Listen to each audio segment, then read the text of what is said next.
This is the Late Round Podcast with your host, JJ Zacharisa.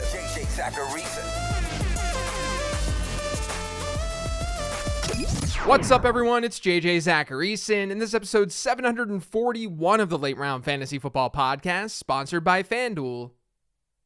Thanks for tuning in. It's officially prospect season. I haven't done any episodes of the show dedicated to this year's draft class, but here we are. It's the first one. Now, I do this exercise each year as sort of a primer for running back and wide receiver. As many of you know, I've got prospect models for those two positions. I know how sick some of you get when I reference my model, but it's because it's a backbone for all of the prospect work that I do. A lot of effort has been put into it, and it's proven to be a helpful tool. That model has a lot of different inputs, which you can learn about in the Late Round Prospect Guide, which, by the way, you should pre-order that right now over on lateround.com. You'll get an outline of what goes into those prospect models. And then there are profiles for every single running back and wide receiver who are going to the NFL Combine this year. But there are a lot of different inputs you can learn about in that guide, and some of the inputs are production related. On today's episode, and then on an episode next week, I'll be focused on those production inputs. Hence the title of this episode. I'm going to look at running backs and wide receivers who have been successful in the NFL. I'll look at how they produced within that model in college. And then I'll compare this current draft class to see how players stack up. In other words, I'm going to see which running backs and wide receivers produced like studs in college. My models help predict how a player is going to perform during the first 3 years of his NFL career from a fantasy perspective. So clearly, if these production metrics are in the model, they should be somewhat predictive for future NFL success, and they are. There's a lot more that goes into these models, and these metrics aren't close to everything standalone, but they at least give us a high-level idea about these players. Today, we're going to focus on running backs, so let's get going. So again, we're going to look at this year's draft class and compare this class to successful NFL running backs. That way we can see which players in this year's class produced like studs in college. We'll be analyzing through the lens of the three main production metrics in the Z prospect model. That's the name of my prospect model because I'm super creative. The three main production metrics for running backs are best season total touchdown share, best season reception share, and best season total yards per team play. I think all of those are pretty self-explanatory.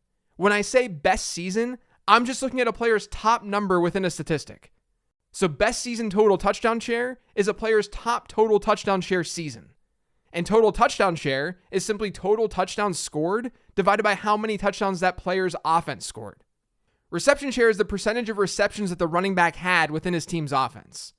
And best season total yards per team play is taking a player's total receiving and rushing yards and dividing it by the number of rush and pass attempts that the team ran that season. All of these metrics are market share statistics, similar to something like target share that I talk about all the time on this show, or running back rush share. Those are market share statistics. The reason they're helpful is because every team is different. And that's especially true in college. You get a wide range of team offenses. Some are really, really pass heavy. Some are really, really run heavy. So this gives those offensive situations a little bit of context. And no, these numbers are not perfect.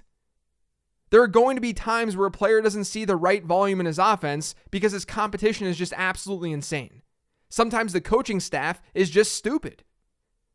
But these numbers work in unison to help spit out a stat score within the model.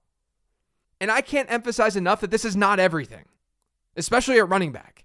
The truth is, draft capital itself, that leads the charge with a lot of this stuff.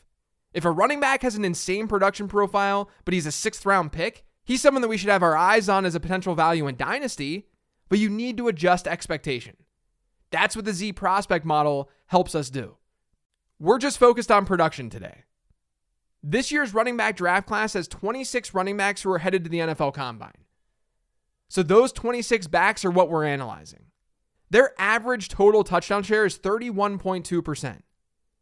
So the average player in this year's class had a best season 31% total touchdown share. With regards to reception share, the average is 10.6%, which is actually really good and pretty surprising. That's a really good average for an entire draft class. And then with best season yards per team play, we're at 1.61. So 31.2% for total touchdown share, 10.6% for reception share, and 1.61 for total yards per team play. You're probably listening to that and you have no idea what that means. We still need context for what's actually good, right? That's where the NFL stud sample comes into play. We need to compare these numbers against something. Now, to find that sample, I had to set some arbitrary parameters. What is an NFL stud? I looked at all running backs since 2011 who had at least 2 seasons where they scored 14 or more PPR points per game. Why 14? Because that usually represents a mid-range RB2 season. If I went any higher, our sample size of running backs doing well for multiple seasons wouldn't be very large. If I went lower, then we'd be capturing players who aren't actually studs. Now that left me with 30 NFL running backs. Like most of the data that I work with, the Z prospect model goes back to 2011. There was some testing with data pre-2011, but the database that I focus on only consists of players who were drafted or went to the NFL Combine from 2011 onward. It's a lot of running backs, but players like Adrian Peterson, Marshawn Lynch, they're not in the data set. So when you eliminate players like that from our 30 running backs, you get 22 of them. Those 22 backs, those are the ones that we're going to focus on today. That's our NFL stud sample. Let's look at those players' averages. We already looked at the 26 running backs that are going to this year's combine and how they fared within the model's 3 main production metrics. But let's see how these 22 stud running backs did. In terms of best season total touchdown share, these running backs average about a 36% rate, so roughly 5 percentage points better than this year's class. This year's class had an average reception share of 10.6%. Like I said, that's quite good. But it's not as good as the NFL stud sample. They're at 12.5%.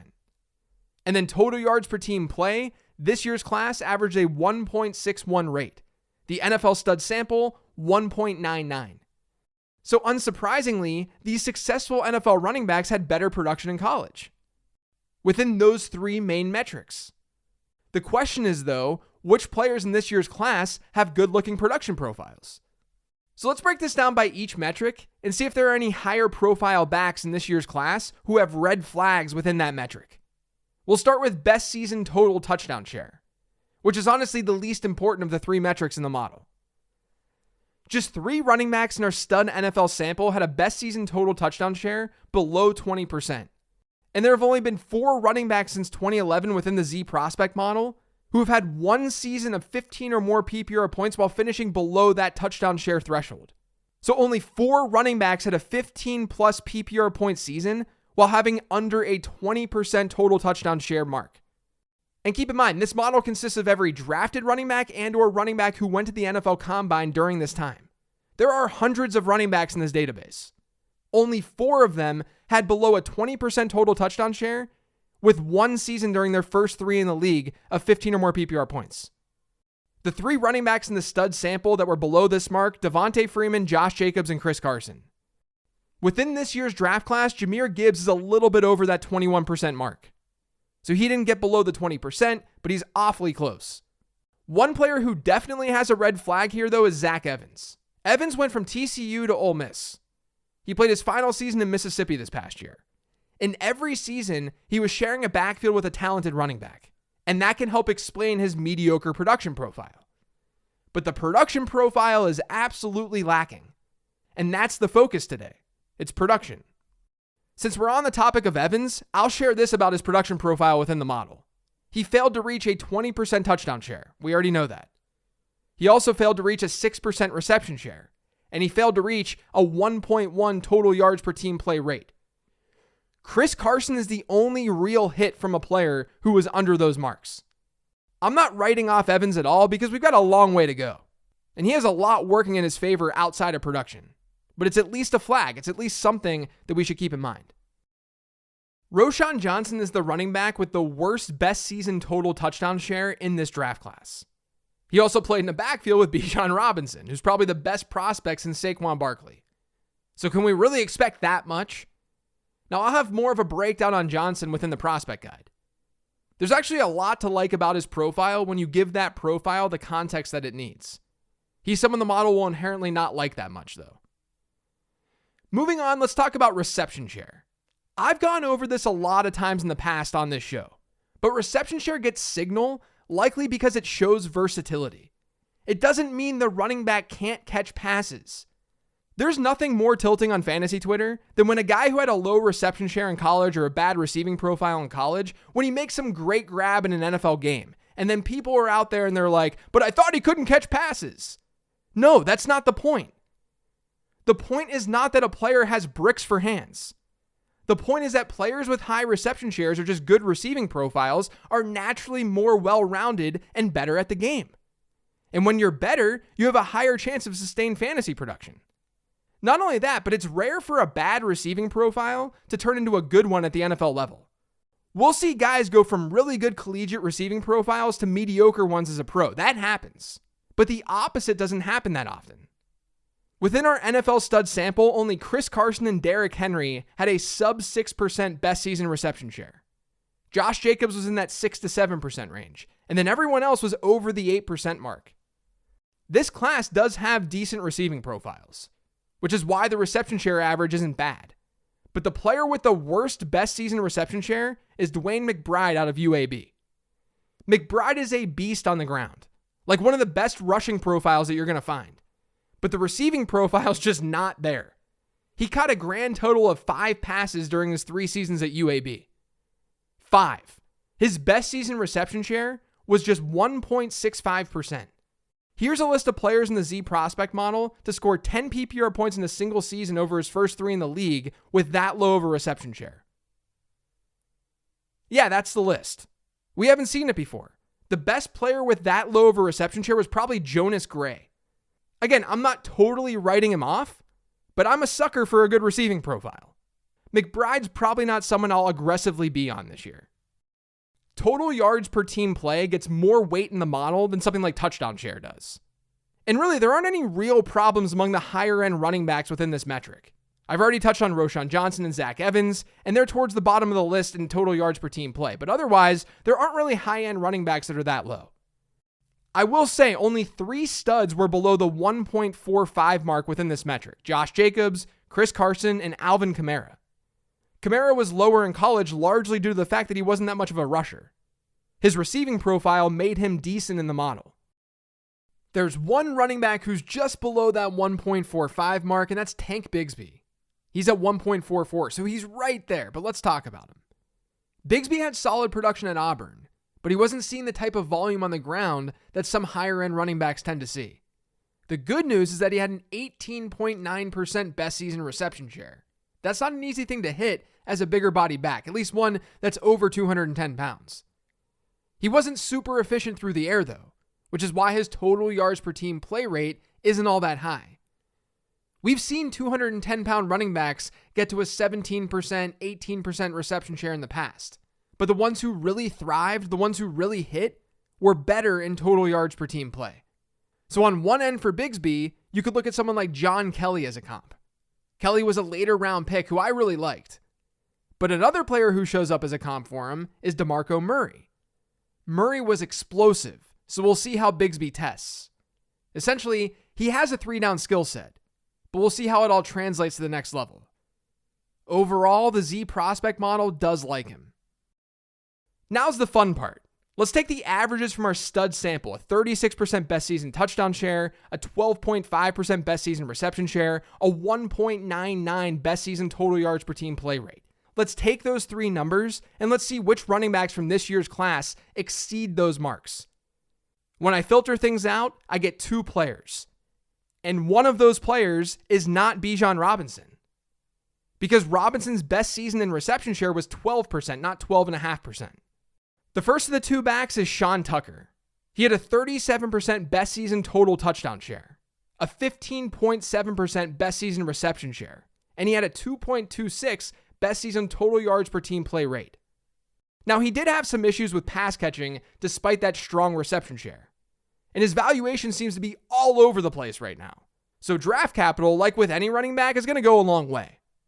My prospect model is built with draft capital in mind, because it's got an inherent evaluation in it.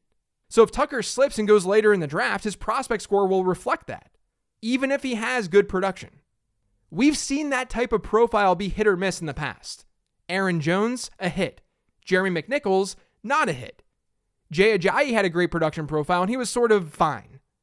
But we've seen this kind of profile before, and we've seen a variety of results. But this goes back to how I view this stuff. It's something that I've said for years. Good fantasy assets in the NFL were almost always productive in college, but productive collegiate players are not always productive in the NFL. And people love to write off the production thing when they see productive collegiate players not do well in the NFL. But that's not how it works. We just know that production does matter because successful players in the NFL were typically productive in college. The other player to hit all these thresholds is a much more difficult valuation. It's Deuce Vaughn. Quite simply, he's tough to evaluate because he's 5'6". We just haven't seen a ton of guys that size enter the league. My model's top comparable for Deuce is Tariq Cohen. Vaughn was better in college though, and he has a seriously insane production profile. Like insane. But you have to wonder if he'll be utilized in a similar way as Cohen at the next level. And I would imagine that once rookie drafts hit, people will dismiss Vaughn because of his size, and understandably so. So I would assume that size, that lack of size, will end up being embedded in his price. But he, like Sean Tucker, he hit all the marks. Now, if you were to loosen some of these parameters a bit, that's when you'd get to players like Zach Charbonnet and Devon Achane. So don't think that those guys are in bad spots or anything. They're the next guys who show up in the model production-wise. Now, there are obviously other players who are worthy of shout-outs on today's show. And I'll talk about those players not just in the prospect guide, but on this show in the coming weeks. And you all can ask whatever you want to ask me for mailbag questions each week too. My overall feel is that this is a pretty strong running back class. We have an elite prospect at the top too. It's a good year to need a running back for your dynasty team. Next week, we'll see what the model says about wide receiver. That's it for today's show, though. Thanks to all of you for listening. If you've yet subscribed to the Late Round Fantasy Football Podcast, make sure you are by searching for it pretty much anywhere podcasts can be found. And don't forget to follow me on Twitter, @LateRoundQB. Remember to check out lateround.com and pre-order that prospect guide. Thanks for listening, though, everyone. I'll talk to you later in the week.